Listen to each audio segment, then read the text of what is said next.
অবস্থা থাকলেও সুষ্ঠু বিচার আমার বাবা দেখে দিতে পারে। শরীয়তপুরের ভেদরগঞ্জ উপজেলার তৎকালীন চরকুমারী বর্তমানে আশিনগর ইউনিয়নে আলোচিত ৬ ব্যক্তির চোখ উপড়ানো মামলা থেকে নান্টু ও তার বাহিনীকে খালাস দেওয়ার প্রতিবাদে মানববন্ধন করেছে ভুক্তভোগী ও এলাকাবাসী। রোববার বিকেলে উপজেলার মোল্লারহাটে এ মানববন্ধন অনুষ্ঠিত হয়। এতে ভুক্তভোগী সহ হাজার হাজার স্থানীয় বাসিন্দারা অংশগ্রহণ করেন।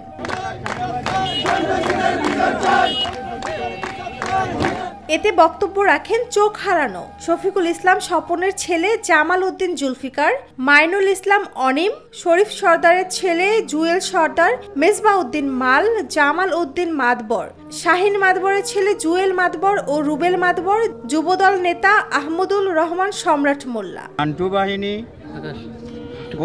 পূর্বেই লঞ্চ ডাকাতির সাথে জড়িত, খুনের মামলায় জড়িত, চাঁদাবাজি জড়িত। আমাদের ৬ জনের চোখ ওই দিনই অনুমান ৭:৫০ আমাদের এই ওদের সব কিছু নিয়ে চাপায় ঘুরে আমাদের খাবারের টেবিলে আজকে স্বপন শরীফ নেই। আল্লাহ তাদের ব্যস্ত নসিব করুক। মামলা কিছুদিন আগে শুনলাম ৫ তারিখে মামলা রাজনৈতিক মামলায় ঢুকে মামলা খালাস করে দেয় এবং রামপুরদান আসামি নান্টু সহকারে যত নান্টু বাহিনী সবাই খালাস ঘোষণা করে সবাই মুক্ত করে দেয়।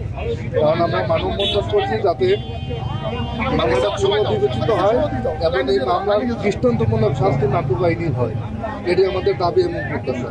অন্যায় করছে, অবিচার করছে, যার কারণে আমরা সবাই মিলে একত্রিত হয়ে আওয়ামী লীগকে বিতাড়িত করছি। তো এখন যদি এই সরকার ওই একই কাজ করে তাহলে তো বেসিসটা আমরা আরেকটা জন্ম দিতেছি।